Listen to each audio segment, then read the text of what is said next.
Halo teman-teman, balik lagi dengan kita. Kami.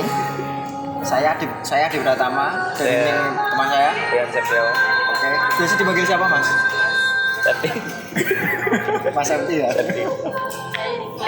Jadi di video kali ini kita bakal bahas tentang bagaimana menyusun suatu konsepan acara sebelum melakukan kegiatan, ya kan? Melakukan kegiatan, gimana cara mengkonsep acara tersebut dan bagaimana membuat acara tersebut jadi lebih menarik ataupun lebih bermakna ketimbang acara-acara yang kemarin, kayak gitu. Ayo gimana?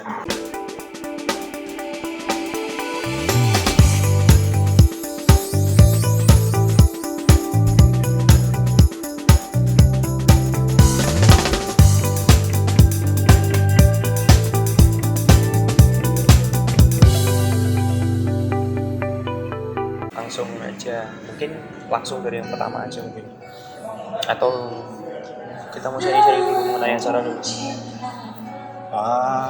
Bisa kita mau sharing-sharing dulu dari acara. Misal kita umpamakan suatu acara lah misalnya. Mungkin Mas Septi ini Kok gak enak ya? Rian aja deh apa? mungkin Mas Rian ini pernah membuat pernah mengkonsep juga suatu acara gitu. Gak pernah Mas. Saya bukan anak organisasi. Kan kita sempat ini Mas, satu Iya, organisasi iya. juga di ini. Ya mungkin banyak yang lebih pengalaman dari saya, tapi sedikit ilmu yang saya punya itu bisa lah sharing-sharing. Tapi yang jelas ini bukan sebagai patokan, cuma saya sharing aja apa yang saya alami waktu saya membuat sebuah acara atau bikin suatu acara itu. Ya, yang pertama kali yang biasanya itu yang konsep itu udah ya harus dari yang lebih senior gitu Mas biasanya Mas. Ya harus ya. Jadi konsep itu dimulai dari kita dulu. Kita misal saya nih yang mau bikin acara gitu, saya yang sebagai penanggung jawabnya gitu.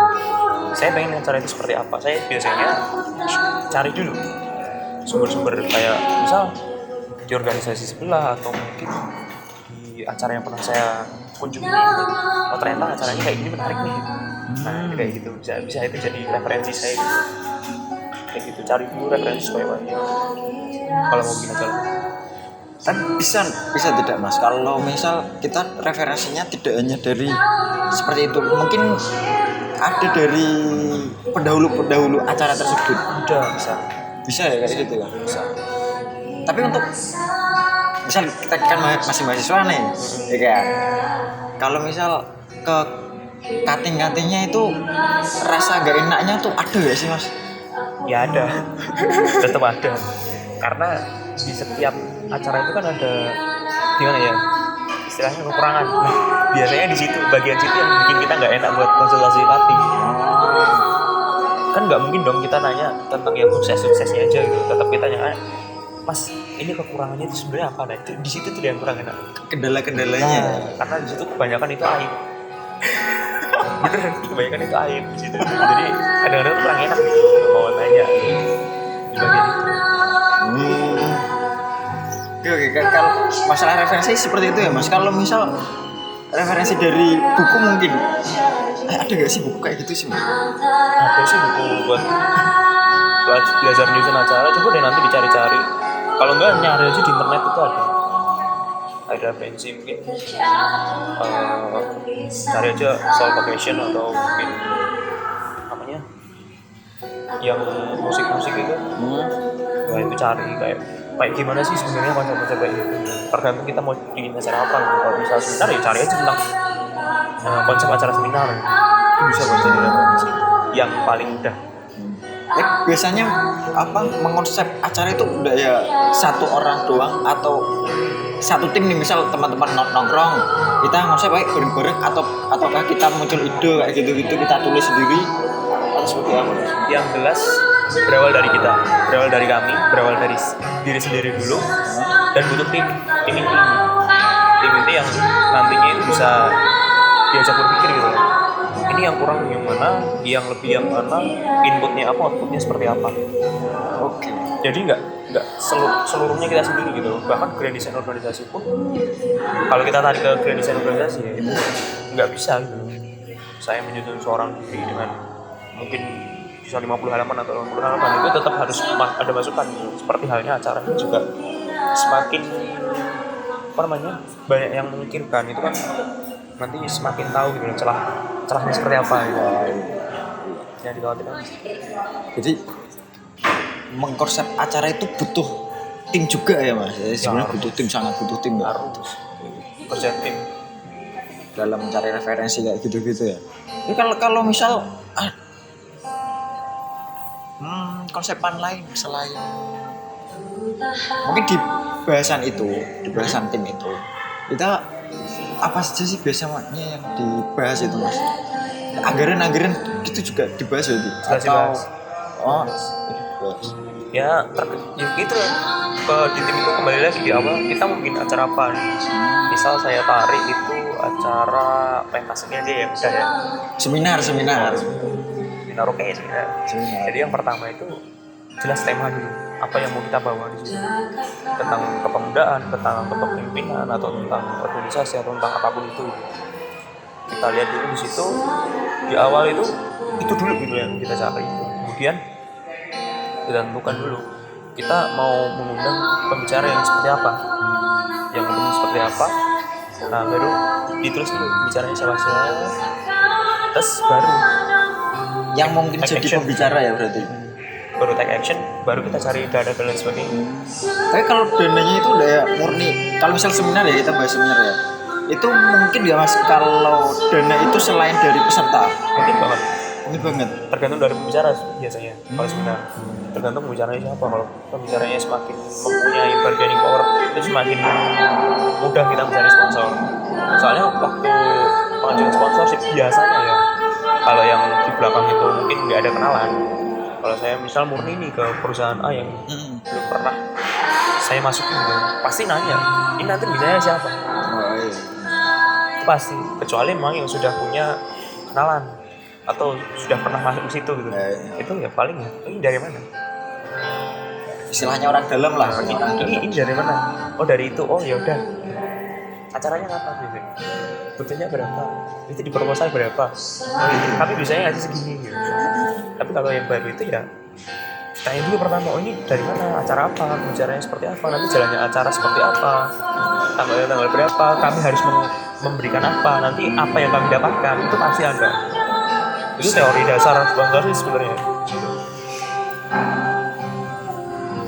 Oke, kalau misal dari partner kayak gitu, kalau misal dari teknik nih, misal teknik ataupun yang lainnya lah, kita ambil tekniknya aja. Teknik seminar tentang keteknikan. Nah, di situ kan ada banyak itu ya apa? Misalnya kayak mesin Astra ataupun dan sebagainya kayak di Astra itu bisa nggak sih kita ngambil dana dari Astranya itu? Bisa. Berarti lewatnya tadi ya prosedurnya itu tadi. Lewatnya prosedur. Biasanya kalau perusahaan yang benar seperti itu di awal itu dititipkan dulu biasanya loh. Dititipkan dulu ke satpam atau kemana. Dititipkan dulu nanti ada jawaban. Kalau nggak ada jawaban ya kita tanya terus. Oh berarti itu tidak langsung diproses ya mas maksudnya ya? Nggak bisa hamil satu hari acara kita meminta sponsor itu nggak bisa. Kecuali memang ya itu tadi ada yang kenal atau ada orang lain. Ya ada yang kenal gitu aja ya. Bisa. Kalau enggak ya paling enggak 1 bulan lah mas. Itu udah mepet sebenarnya. 1 bulan kan ya. Penyusunan anggaran kan 3 bulan sekali. Berarti paling enggak itu proposal masuk itu 3 bulan sebelum ya mas? Idealnya ya. Idealnya 3 bulan. Tapi kalau lebih kan lebih bagus, maksudnya lebih bagus. Lebih lama lebih bagus gitu loh. Ya enggak juga mas. Enggak juga. Kalau kelamaan justru nanti perusahaannya yang lupa. Beneran, saya pernah masukin proposal ya di salah satu acara itu. Saya masukin proposal karena memang panitianya udah lama, konsepnya udah lama dan itu udah terstruktur dan baik. Saya masukin ke salah satu perusahaan BUMN kebetulan, saya nggak mau nyebutin. Itu hampir 1 tahun dan ternyata lupa beliau. Sampai lupa transfer, hampir 2 minggu itu baru transfer senilai nominalnya itu. Padahal pamflet itu udah jelas tertera itu gitu. Pas saya tanya, oh ya mas, mohon maaf, saya kelupaan. Ya tapi kan penanganannya kan proposal udah masuk dulu ya, Iya. udah clear maksudnya. Kalau kita masukinnya hamil 1 bulan pun belum tentu bisa cair itu dananya. Belum tentu, tapi ada kemungkinan Ada kemungkinan. ya 40-60 lah. Ini apa udah masuk ke teknis ya mas ya? Kita udah siwar-siwar ya. Bisa acara. Kalau dari Mas Adi sendiri nih, pengalaman waktu penyusunan acara itu seperti apa sebenarnya Mas? Kan saya tahu ya pengalaman Mas Adi itu banyak ya di penyusunan acara ya. Ada pernah mungkin PJ acara yang tingkatnya nasional bahkan. Nah, itu gimana Mas? Penyusunan acara dari mana? Dia dari konsep dari awal tadi seperti yang saya ceritakan kurang lebih. Ya tadi tuh sesuai dari yang pertama cari referensi dulu. Kalau dari saya itu referensinya kalau dari buku malah ini ya agak sedikit gitu ya. Nah, tapi ada e-book biasanya. Kalau buku sih jarang sih. Dulu kan bang buat beli buku susah mas dulu. Bukannya susah nggak mau Mas. Iya. Mending buat makan. Makanya dapatnya ya e-book. Terus kalau enggak ya sering-sering main ke univ lain Ya. terkait event-event kayak gitu. Tanya yuk di univ kayak gimana mas? Di event sering-sering tanya kayak gitu. Terus sama alumni yang di atasnya. Biasanya yang paling penting itu kalau dari referensi itu makna dari kegiatan itu yang paling penting itu. Nah itu makanya tadi saya bilang input outputnya. Maknanya itu kan di situ. Kita bukan membuat acara kan pasti harus ada outputnya kan. Gak mungkin kita buat acara doang buat istilahnya LPG-an atau SPG-an doang kan. Ya walaupun ada lah 1-2 orang yang seperti itu cuma kan itu tadi kan Yang penting maknanya itu. outputnya Tahu maksud acaranya itu sebenarnya maunya gimana sih acara ini. Percuma kalau kita ngadain event tahun per tahun sama terus mengalami peningkatan tapi nggak tahu maknanya itu kayak gimana gitu. membuat huri-huri. Ya itu kalau dari konsepan ya yang pertama mas.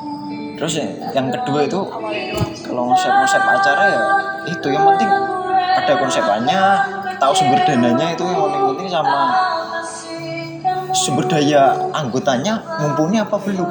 Nggak mungkin ketika kita bikin acara nasional ternyata sumber daya anggotanya kita belum mampu, belum siap. Akhirnya kita turunkan lagi ke Jawa Tengah dulu, ke provinsi dulu gitu loh. Tingkatnya. Benar berarti emang kita mengukur kemampuan kita dulu ya. Iya benar. Ya kita tahu kalau langsung nasional langsung bagus langsung tinggi gitu. Tapi kita juga punya otak, kita bisa mikir gitu loh, gak mau bunuh diri gitu kan. Ibaratnya kita ngadain seminar uangnya butuh 50 juta ya kan. Ternyata kita cuma punya 5 juta. Ya daripada kita bunuh diri bro. Ya kayak gitu. Jadi mikirnya juga ya tahu kita juga mikirnya acaranya harus naik tiap tahunnya, cuman kita juga nggak mau bunuh diri juga gitu. Berarti kan emang bener harus ada tadi loh evaluasi di akhir itu loh, kayak plus minusnya. Oh ternyata acara kita itu kayak gini walaupun pesertanya meningkat cuma ternyata itu cuma buat ya udah kita ikut doang gitu. Kita nggak tahu itu apa gitu. Nah itu sebenarnya yang saat ini kalau untuk acara formal seperti seminar loh ya atau workshop itu di situ yang harus ditanyakan. Ada banyak penyusunan ini ternyata outputnya nggak ada gitu tadi. Kita cuma ikut doang gitu. Berarti kan kita pembawaan acaranya itu kurang menarik bisa jadi kan. Iya. Di lain itu semua ya. Kalau saya konsep acara nih, saya itu juga lihat acara itu buat apa gitu. Ada yang buat event itu buat amal, ada yang buat cari uang, ada yang buat untuk pekaderan. Jadi saya menggolongkan itu ke beberapa bidang itu sebenarnya. Jadi kalau misalnya event ini buat amal nih, ya yang udah gak mikir lagi. Nanti acara yang uang yang keluar dari organisasi sendiri berapa kayak gitu gak mikirnya kita amal gitu. Tapi kalau masalah mekaderan ya kita langsung tanya ke senior kita gitu loh. Dua kali nanti Kayak gitu. Jadi ada yang acara event buat buat kita memperkenalkan organisasi kita ke luar daerah kita. Ada itu event. Jadi penggolongannya beda-beda gitu. Gitulah konsep acara. Tapi selain itu juga butuh ini ya, biar mungkin ini lebih menjerumus ke teknisnya. Jadi menjurus mas, jangan menjerumus. Menjerumus itu konotasinya negatif banget. Lebih menjurus ke teknisnya kayak apa pembagian sisinya itu. Jadi Panitia betul. Nah, Betul. gitu kok panjang panitia guys. Jadi ada bagian panitianya ada satu event yang mengharuskan ada si yang spesialis di situ. Kayak kalau di organisasi saya dulu itu ada Simbades, sipil membangun desa. Ya kurang lebih kayak gitulah. Komentar di luar. Udah. Jadi Simbades, sipil membangun desa itu ada sih yang tidak ada di sisi di acara-acara yang lain, namanya itu si perencana. Jadi perencana itu khusus merencanakan nanti kita mau bikin apa di sana. Itu si yang spesial. Di yang lain nggak ada. Mungkin di event yang lain juga ada sih yang seperti itu, tapi di lain nggak ada. Ya, pasti ada. Nah mungkin lebih ke manajemennya mungkin kalau itu ya mas. Bener mas. Lebih ke timingnya, bukan timing ya, teaming gitu loh. Kan maksudnya timnya. Lebih ke timnya. Iya benar. Bagaimana caranya kita mengelola tim itu? Ya itu sebagai PJ kita harus tahu sebenarnya potensi teman-teman sebenarnya. Itu harus penting banget kan. Ada memanage itu sumber dayanya itu kayak gimana kita pinter-pinteran juga. Nah, berarti jangan sampai orang yang pandai dalam lobby atau berbicara itu ditempatkan di backdrop misalnya. Itu ya bisa, cuma menurutku kurang ideal. Menurut saya kurang maksimal, tenaganya kurang maksimal itu. Harusnya yang bisa lobbying itu ya sponsorship atau humas lah. Iya, sponsor. Harusnya kan bidangnya di situ. Jangan sampai orang yang pintar mengonsep ini malah ke humas. Nanti bingung lagi. Ya tapi kalau tahu konsepan, iya kalau humas emang enggak ya. Yang penting tahu konsepannya. Enggak, maksudnya dia pandai mengonsep tapi dia susah untuk melobi gitu loh. Ngerti enggak maksudnya? Ada orang yang kayak gitu. Dia ditaruh di humas malah. Karena itu jadi bingung. Lebih baiknya kan ya kalau dia pandai mengonsep, syukur-syukur dia pandai dalam melobi, itu udah lebih ideal lagi ditaruh di humas. Itu jelas dia bisa menjelaskan acara secara gamblang. Iya benar. Bisa melobi gitu. Kalau dia nggak pandai melobi, masa mau ditaruh di tempat yang title kayak gitu, kita itu nggak mungkin. Taruhlah dia di si acara atau si kreatif atau TikTok, itu kan juga butuh konsep. Nah itu juga bisa. So, orang yang pintar konsep dia susah gitu, bukan susah sih, kurang gitu dalam lobbying itu kurang, ditaruh di humas, disuruh nembungin bicara sekelas internasional gitu. Ya walaupun lewat sekretarisnya atau manajemennya, cuma ya tetap aja gitu. Kalau komunikasinya jelek kan, kalau di humas kan ini jatuhnya nanti acaranya yang kena gitu loh, bukan personal humasnya itu. Makanya itu ada pernah kasus di kampus saya.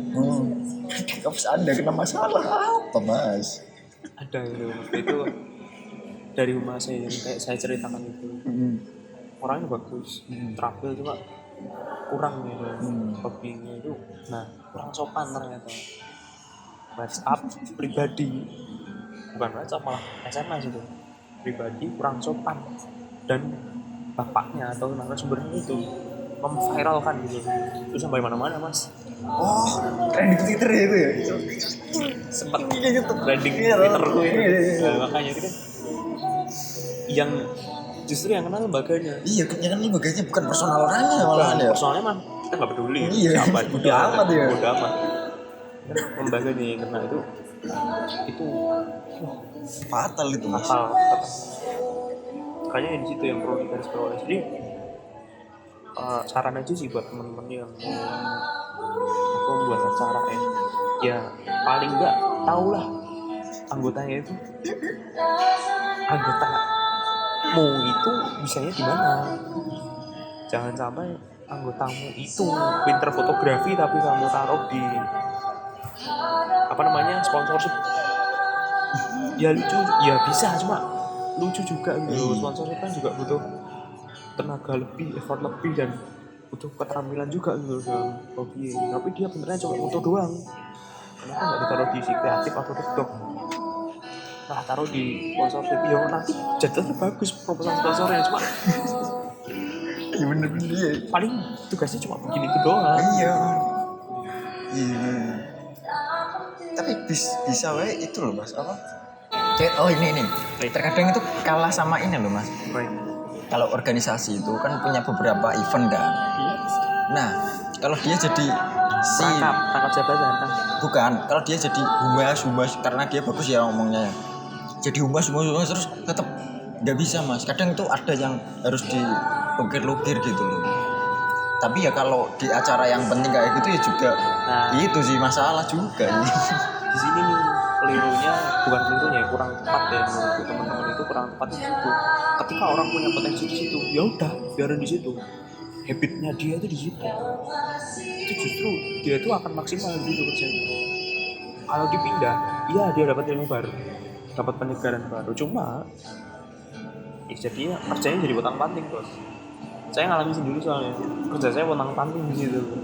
Saya nggak expert di bagian tersebut, saya tetap di situ. Ya aku potong-panting kemana-mana, nggak fokus.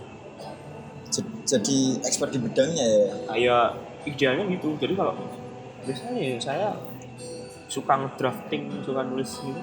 Ya udah taruh aja di sekretaris kamu gitu terus, nanti malah itu jadi keterampilan. Tapi kalau nih ya, saya, orang tersebut mikirnya sampai situ. Tapi kalau orang tersebut aku jenuh di sini terus, mau nggak mau harus dioper kan. Tapi ya jangan jauh-jauh opernya.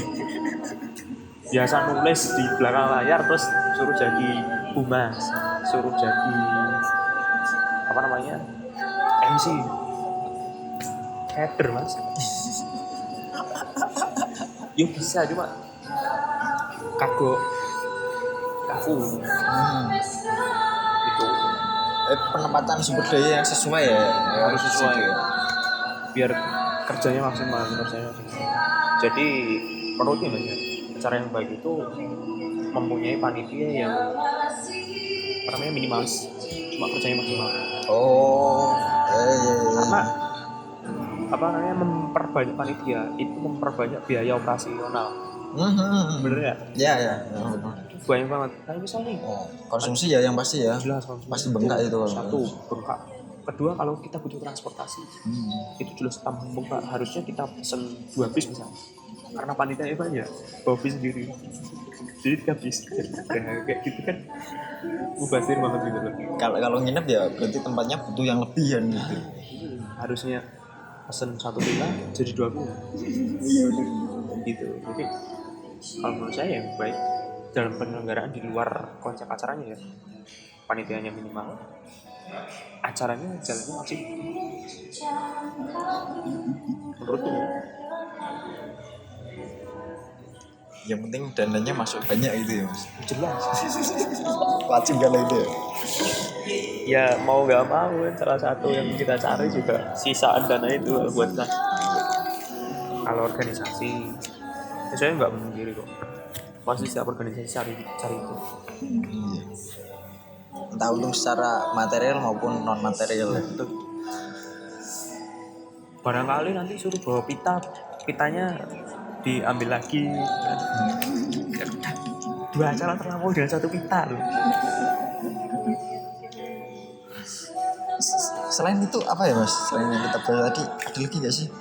Apanya? Yang dibutuhin itu referensi itu sumber dana, terus manajemen itu apa anggotanya, penempatannya.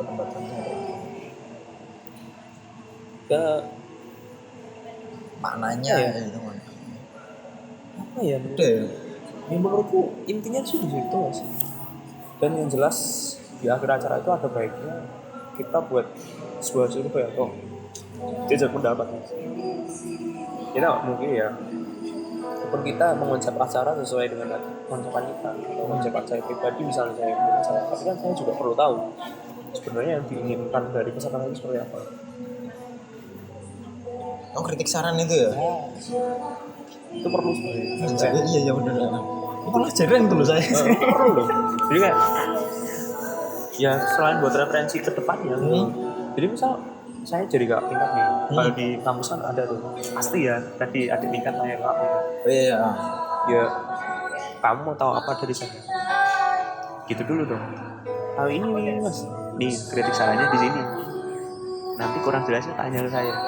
Udah, loh kan lebih enak. Oh ternyata kritiknya itu di bagian sini. Sarannya itu seperti ini. Aduh, terus nanya ke saya, Mas ini sebenarnya acaranya seperti apa? Nah, kan lebih enak menjelaskannya daripada saya mau apa namanya menyebutkan kritik dan saran sesuai versi saya kan kurang gitu loh. Jadi sudut pandang orang itu kan masing-masing nih. Nah, itu dari sudut pandang pesertanya kurang itu karena ini mungkin karena ininya ternyata bicaranya kurang maksimal, tapi ternyata di kritik saran itu tempatnya yang kurang karena dia jadi kan lebih enak kalau ada itu gitu loh. Oh, jadi pandangan antara panitia dan peserta. Oh iya. Sudut pandang kan beda. Iya bener. Itu belum iya bener. Itu kan jarang banget saya dapat apa namanya form atau isian kritik saran itu di acara saya. Sebenarnya itu bagus loh, nggak harus 100%, tapi minimal ada. Jadi kalau dari 200 peserta ya nggak harus 200 peserta gitu, ambil sih 50 atau 40 buat masukan kan lumayan. Kritik sarannya itu lumayan. Nggak harus semua. Kita itu ambil konsep dari perusahaan yang mau mengeluarkan produk. Itu kan ada kolom kritik dan saran. Itu kritiknya di situ. Atau biasanya itu ada bikin fans club, kalau HP itu ada fans club. Oh ternyata HP ini kurang ini. Itu nanti dibaca sama developer dan dikeluarkan yang baru yang sesuai dengan ini yang ideal. Oh kalau Facebook fan pack apa ya? Fans pack itu hampir sama kayak konsepnya kayak yang saya katakan tadi. Jadi ya paling nggak ada lah. Jadi untuk kedepannya itu ternyata yang dibutuhkan peserta tuh kayak gini. Oke. Ya, itu jadi penutup enggak sih? Menurutku sih penutup soalnya udah panjang banget. Oke. Dingin loh itu. Mau ditutup enggak? Itu Mas Rian? enggak. Ada kata-kata terakhir enggak, Mas? Ini mau mati loh. Oh gitu. Enggak. Saya enggak ada kata-kata. Ya itu tadi lah. Soalnya nanti masih ketemu lagi. Kesimpulan enggak usah. Ya Atau kesimpulannya biar nonton video ini lah. Ya udah, semuanya nonton video ini susun sendiri, tulis di komentar, oke? Oke, wah, jenius. Jangan lupa di subscribe, di like, di share kalau perlu. Kalau nggak suka ya di dislike nggak apa-apa. Iya, malah itu jadi ini ya motivasi kita ya. Soalnya kita di mana, Tulis aja kritik dan saran di bawah kayak yang tadi saya tuliskan itu. Oke. Gitu ya teman-teman. Gitu-gitu ya cara mengkonsep suatu acara itu butuh beberapa hal-hal yang telah kita bahas tadi. Nah, mungkin kesimpulannya kalian nonton video ini sesuai kata Mas Dan tadi. Tonton video ini, kesimpulannya tulis di kolom komentar. Kalau kalian suka video ini di like, kalau nggak suka dislike aja. Oke. Makasih. Oke. Selamat bertemu lagi ya. Oke.